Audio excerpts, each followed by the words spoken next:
Alright guys, tonight we're taking a look at the GBRS Battle Belt version 2.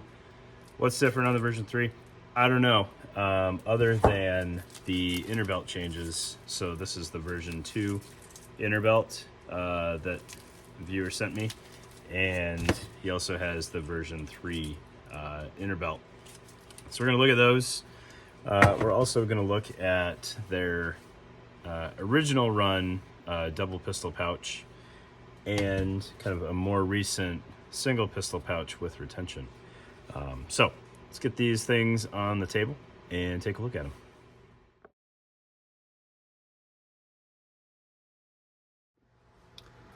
All right, so as we look at these products, I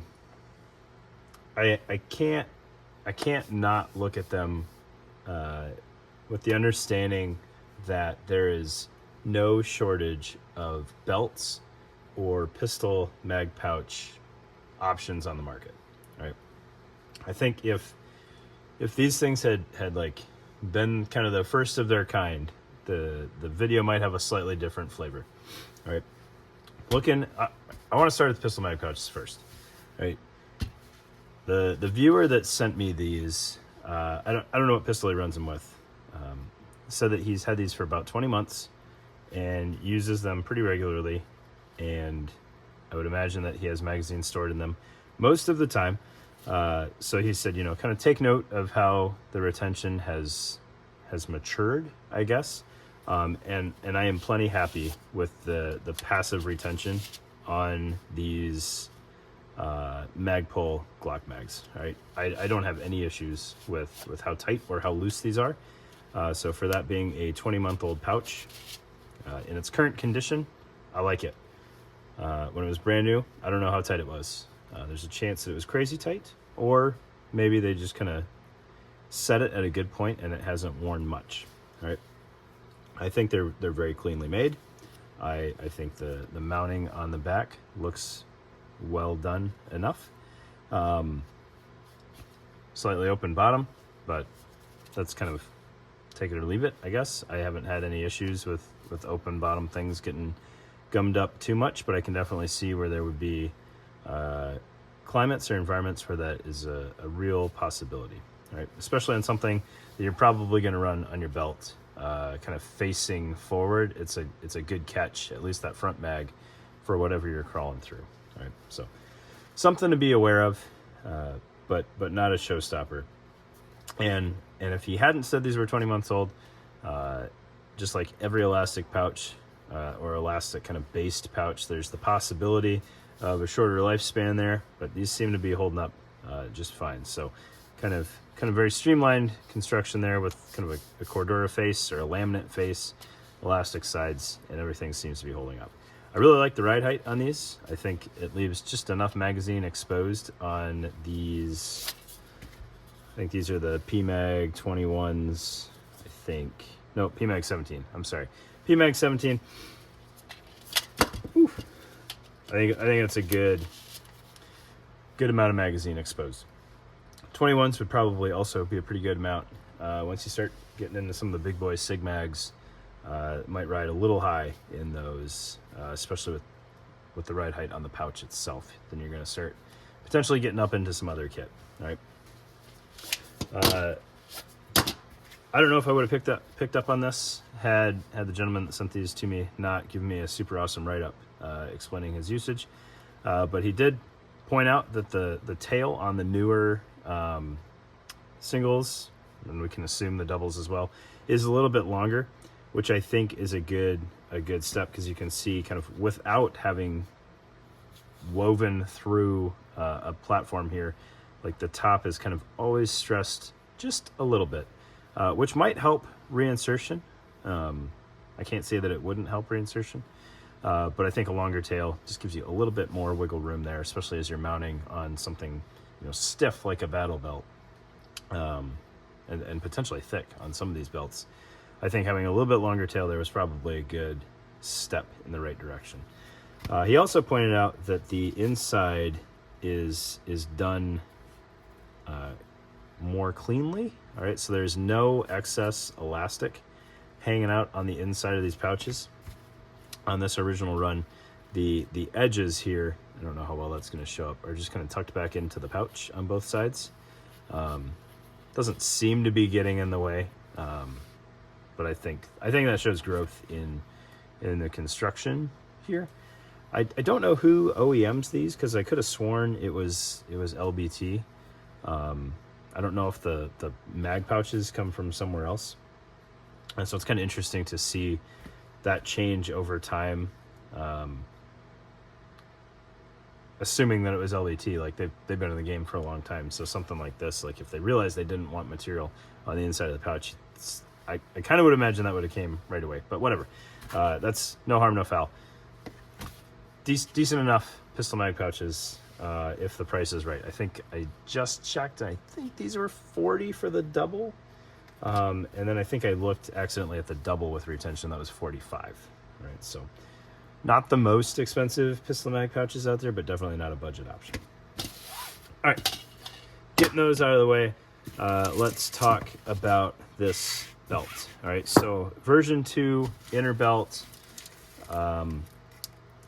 When I pulled it out of the box, I was pretty confused at what was going on here. I've had belts like this in the past, kind of, but not quite the same thing.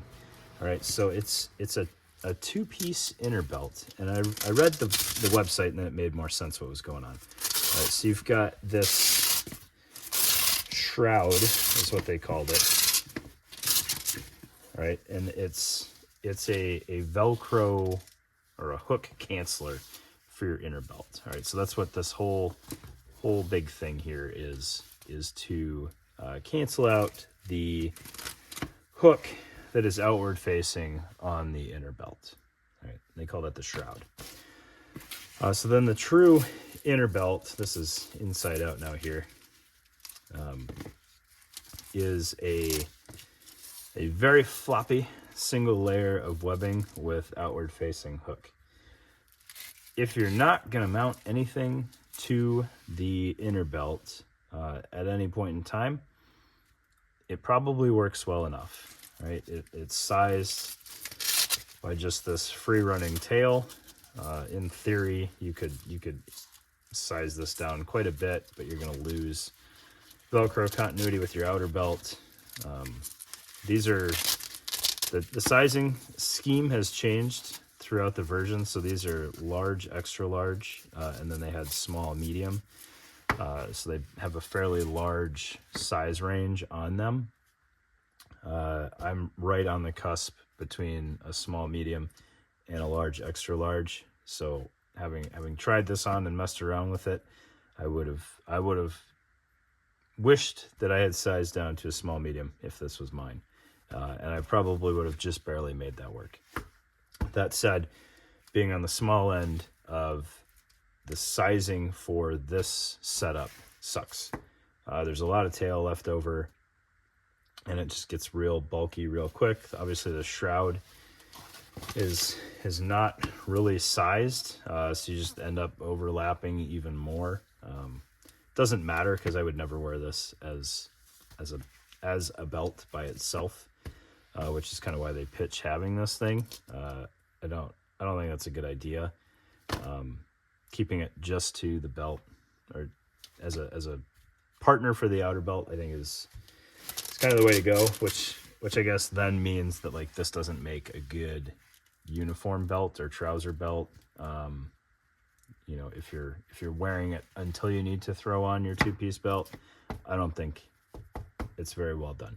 And the gentleman that sent it to me had kind of the same impression. He tried, I think, concealed carrying with this, and he said it was too floppy and that he didn't enjoy it. And I can absolutely understand why. Like, it has no body to it at all, right? Which, if it's only an inner belt and you're only using it to keep your outer belt in place, can be an okay thing.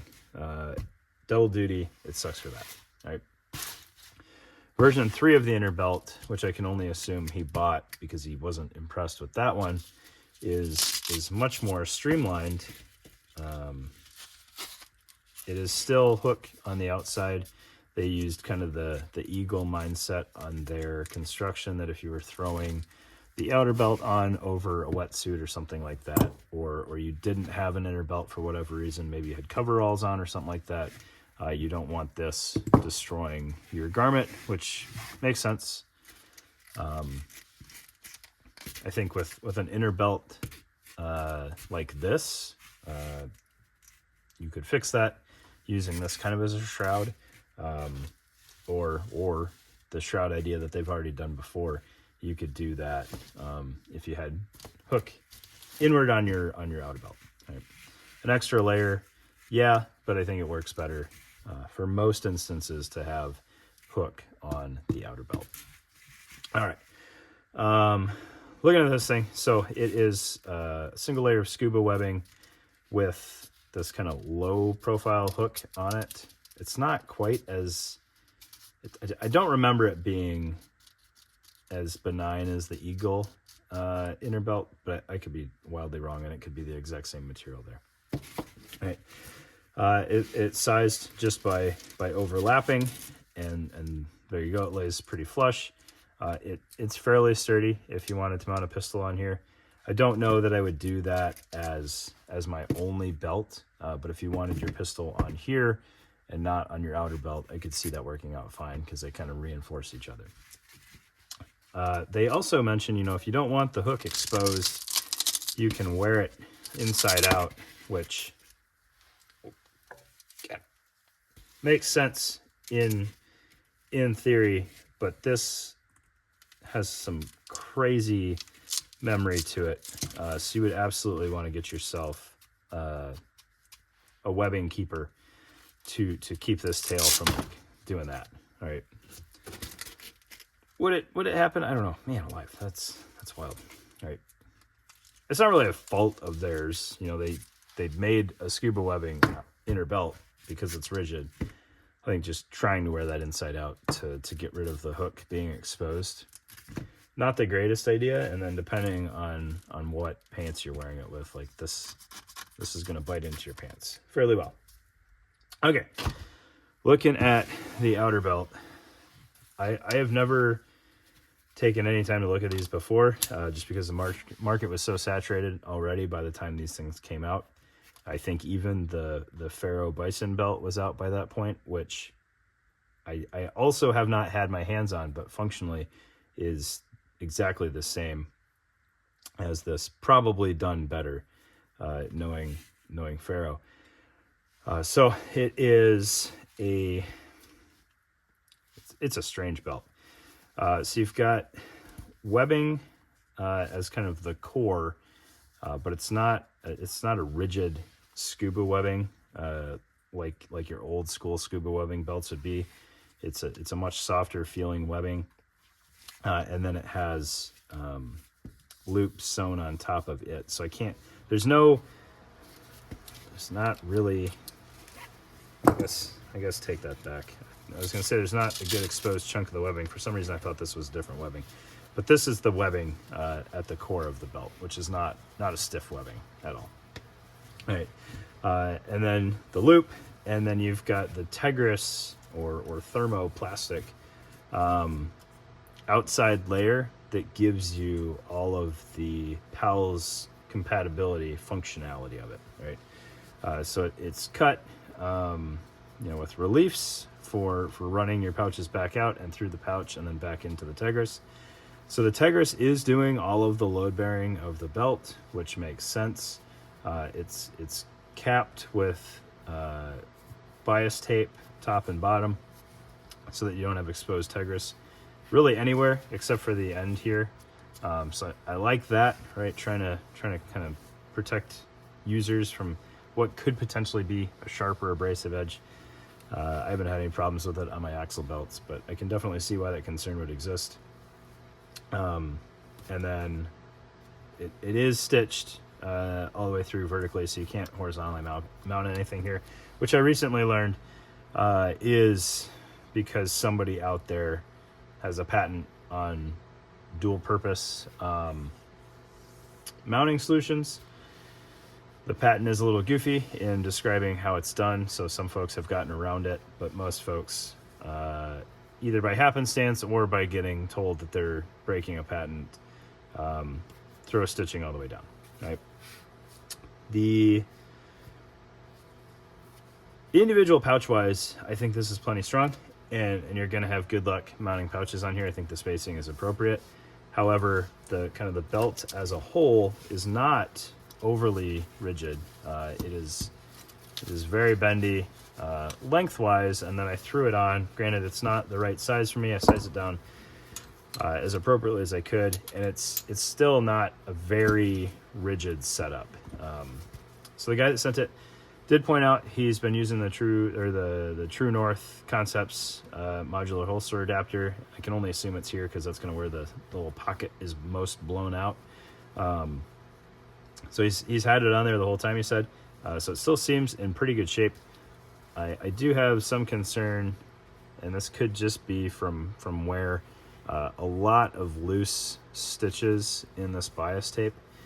Do you need the bias tape for anything? No, not really, because the webbing is not tied into that on the backside. So it's not, if anything came apart, it would just be the bias tape slowly unraveling on you. But it is something to be aware of. I haven't seen too many things have that many kind of loose stitches, but that's also right where he had his holster. So the rest of the belt is pretty intact. Which I guess makes sense. That True North Concepts holster adapter is a little bulky. And it's probably rubbing right on there. All right. Yeah, the sizing on this one, not very well done. Like I said, the version 3, they've revised it, so they have 4 distinct sizes. Version 2, they had just 2. The tail, there was like really no thought put into how to manage the tail on here. Old belts, I couldn't have hit on that too much, but by the time this thing was released, people had put a lot of thought and a lot of effort into policing up this tail more cleanly, whether it be running it internal on the belt or some really creative solutions like you get with Pale Horse Concepts, where the belt kind of slides into itself to adjust so there is no tail. I think this could have been done better, or right off the bat had more distinct sizing so you have less potential tail. And then they hint about it being a load rated belt. However, I think we've all learned that they're, in the eyes of the folks that buy these things with Uncle Sam's money, there are only 2 true load rated belts, which I think is one of the Cry belts and then the Arc'teryx H150. So Cobra buckle belt, isn't inherently load rated. And Cobra buckles, I guess, also for safety purposes on a belt are not deemed as ideal anymore. Will it work? Yeah, probably. I don't know if I would chance it, but I've never been in that situation. So there you go. Overall thoughts. Both versions are $200 on the dot. They include the inner belts. Is it competitive with some options out there? Yeah, it is, I guess. The Ronin belts, I think, are up there in pricing. But you've got very comparable belts at much lower pricing, like the Eagle belt, which functionally is the same, is just over $100. The Axle belts, granted not load rated, but really this thing isn't either. Right around $100. I think you got a lot of battle belt options. If you're just a big fan of Gibbers Group and you want to buy one of these things, go for it. It's a functional belt. I say that not intending to have any bias, but as I was looking at the website trying to find the belt and the belt pricing, I noticed, even more so than I thought, it's very much a lifestyle brand. They've got a lot of shirts for sale and not a lot of kit. But there you go. There's your Gibbers Group battle belt with inner outer belts. These things, no problem with them. They might be a little pricey, but they seem to be good pouches. The belt, whatever. I wouldn't pick it, but if that's your cup of tea, go for it. Thanks, guys.